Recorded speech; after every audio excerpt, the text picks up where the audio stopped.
So hello everyone, आज 11 मई 2026 के top 5 current affairs cover कर लेते हैं। First of all, first question, recently launch one case one data initiative is a part of the broader E codes project. What is the primary goal of this special initiative? तो देखो, ये जो question है ये ई codes project का एक नया हिस्से के बारे में है। इसका सीधा मतलब ये है कि सरकार ऐसा कोई सिस्टम ला रहा है जहाँ एक बार डेटा एंट्री हो और वो हर जगह चले। देखो, इसका सही जवाब क्या बनेगा? जुडिशल रिकॉर्ड्स को एक साथ जोड़ना। स्टोरी क्या हो सकती है कि पहले एक कोर्ट से दूसरे कोर्ट तक फाइल भेजने में बहुत वक्त लगता था। अब वन केस वन डेटा, याद रखना, वन केस वन डेटा से तालुका कोर्ट का मतलब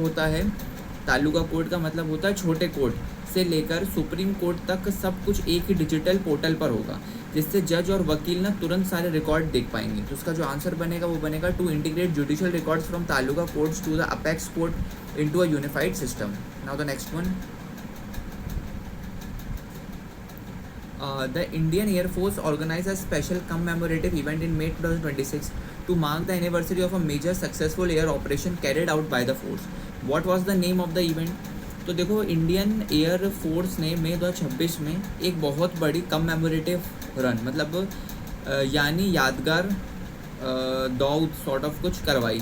सवाल ये पूछ रहा है कि उस यादगार, हाँ, तो सवाल ये है कि एक ऐसी दौड़ का नाम क्या रखा गया था जो एक पुराने सफल ऑपरेशन की याद में था। ठीक है, तो क्या नाम रखा गया था उसका नाम बताने से पहले उसका नाम मैं आपको बता ही देता हूँ यार, फिर वो थोड़ा प्रॉपर सेगमेंट भी हो जाएगा।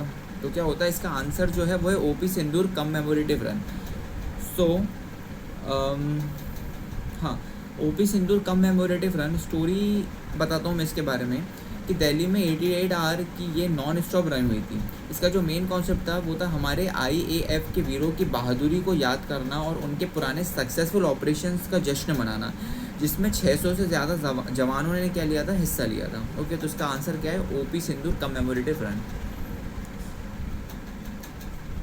Despite challenging global economic condition, India's economy has continued to display strong resilience and growth momentum. According to a recent SBI research report, what growth rate has been projected for India's economy in financial year 2026-27? तो देखो, पूरी दुनिया की economy में उथल पुथल अभी है ना मची हुई है, लेकिन इंडिया की इकोनॉमी अभी भी मजबूत खड़ी है। तो एसबीआई रिसर्च ने क्या अंदाज़ा लगाया कि फाइनेंशियल ईयर 26-27 में हमारी रफ्तार जीडीपी की ग्रोथ क्या रहेगी। तो देखो क्या हो सकता है, इसका जो सही आंसर है वो है 6.6%। अब इसका पूरा फॉर्म बताता हूँ मैं आपको।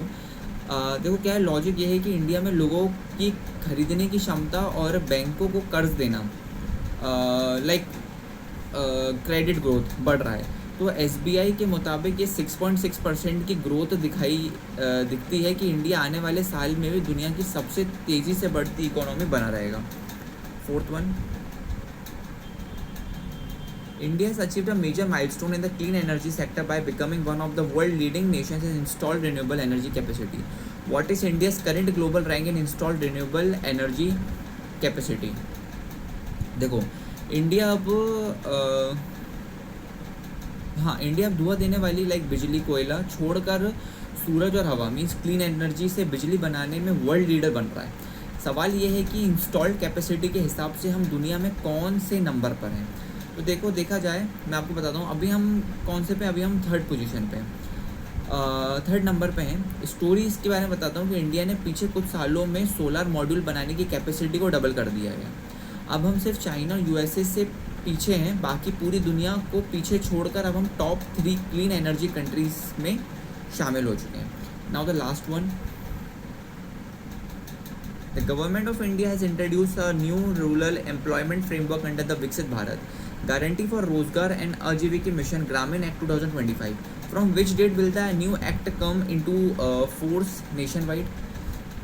देखो, सरकार ने MGNREGA 2005 की जगह अब एक नया कानून विकसित भारत गारंटी फॉर रोजगार, ओके, रोज़गार लाया है। तो इसमें ये सवाल ये पूछ रहा है कि नया जो नियम पूरे देश में कब से लागू हो जाएगा। तो ये कब से लागू होगा? ये लागू होगा 1 जुलाई 2026 से। अब आपको और बताता हूँ मैं 1 जुलाई 2026 से पूरे देश में चालू हो जाएगा। इसका रीज़न ये है कि नया कानून के तहत अब हर गांव, हर परिवार को साल में 125 दिन के रोज़गार की गारंटी मिलेगी और पैसा सीधे उनके बैंक अकाउंट में जाएगा। ये पुराने सिस्टम खाते करके एक ज़्यादा ट्रांसपेरेंट और बेहतर सिस्टम बनाने का कोशिश इनका रहेगा। ओके, तो ठीक है, मिलते हैं फिर एक नई वीडियो के साथ। तब तक के लिए जय हिंद, जय भारत, बाय बाय।